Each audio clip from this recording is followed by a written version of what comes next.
Bonjour, je m'appelle Pierre-Antoine Foreau, je suis fils d'agriculteur en Eure-et-Loire et je suis le fondateur de comparateuragricole.com.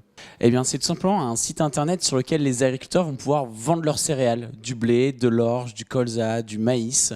L'idée, c'est de leur relayer les meilleures offres qu'il y a sur leur secteur pour qu'ils puissent aller chercher les derniers euros, d'ailleurs les plus difficiles à atteindre, de façon complètement transparente, de façon réactive et de façon simple pour qu'ils puissent justement avoir ces opportunités au départ de leur exploitation.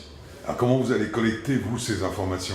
Eh bien, en fait, on a des partenaires qui sont des acheteurs de céréales, donc aux quatre coins de la France, même en Belgique et aux Pays-Bas. Et on leur demande leur prix d'achat de céréales rendu chez eux. Et après, on a un algorithme qui va venir calculer le prix au départ des fermes, selon les qualités, selon les volumes, selon les produits qu'on va avoir. Et c'est votre seule intervention ou un autre moment vous êtes encore dans le circuit ? Actuellement, on est acteur à la fois dans les céréales, c'est-à-dire que notre société est une société de négoce. On a aujourd'hui les certifications, les agréments qui nous permettent d'acheter et de revendre des céréales. Et on intervient aussi sur les engrais, c'est-à-dire que comme on va à Rouen emmener des céréales, on aimerait bien revenir avec autre chose, donc on revient avec de l'engrais. D'accord. Votre boulot, c'est négociant. Vous achetez et vous revendez. On achète des céréales, on les revend et l'objectif via la plateforme et les algorithmes qu'on a développés, c'est d'optimiser au maximum les flux logistiques entre nos agriculteurs et nos acheteurs et d'apporter de la transparence et de la clarté sur le marché. Comment les agriculteurs vous connaissent alors ?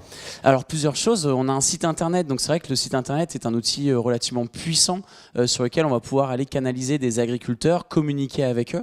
Ensuite, on a un partenaire qui s'appelle Ternet avec qui on communique. Je peux que le dire aujourd'hui. Et après, c'est vrai qu'on a une nouvelle alternative pour les agriculteurs. Donc, ils sont curieux. Et c'est vrai que le bouche à oreille dans le milieu agricole fonctionne aussi très bien. Donc, on aime animer des réunions techniques. On est à la fois fils d'agriculteur dans la société. Moi, je suis ancien technicien agricole. Donc, c'est vrai qu'animer des réunions, des réseaux d'agriculteurs, animer un territoire, ça nous passionne.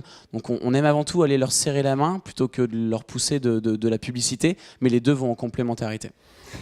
Et quelles étaient vos motivations pour venir participer à la journée d'aujourd'hui ? Alors d'abord, la ferme digitale, on l'a intégrée il y a maintenant 1 an. C'est vrai qu'on partage tous ensemble les mêmes valeurs de promouvoir l'agriculture de demain. Tout ça a du sens. On apporte de la valeur ajoutée à nos agriculteurs.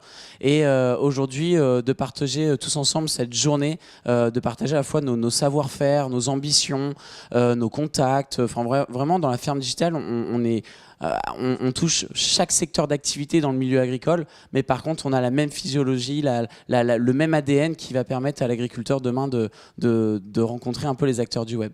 Donc aujourd'hui, l'idée, c'est de leur montrer que tout ça, ça existe bien. C'est pas du vent. Les startups qui sont au sein de la ferme digitale fonctionnent. Elles créent vraiment de la valeur ajoutée pour nos agriculteurs. Et ceux qui étaient là aujourd'hui, ou les partenaires qui étaient là, ou ceux du milieu agricole qui étaient là, ont pu le voir.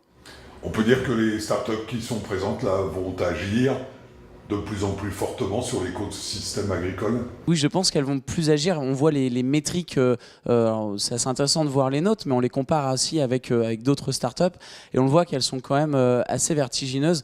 Et oui, c'est vrai que je pense que les startups web, en tout cas, vont prendre une part du gâteau demain. Ça, c'est clair. C'est nous peut-être, c'est d'autres sûrement. Là, après, qui, quand, où, je ne sais pas. Mais en tout cas, c'est clair que le web va prendre une partie du gâteau. Ça, c'est clair.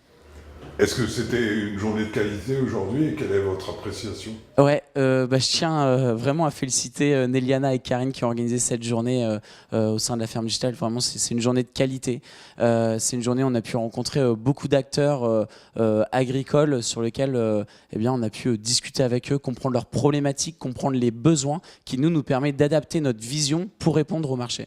Donc ça, c'est vraiment important. Et ensuite, discuter avec les autres startups parce qu'il y avait la ferme digitale, mais il y avait aussi d'autres startups à la fois françaises, à la fois européennes.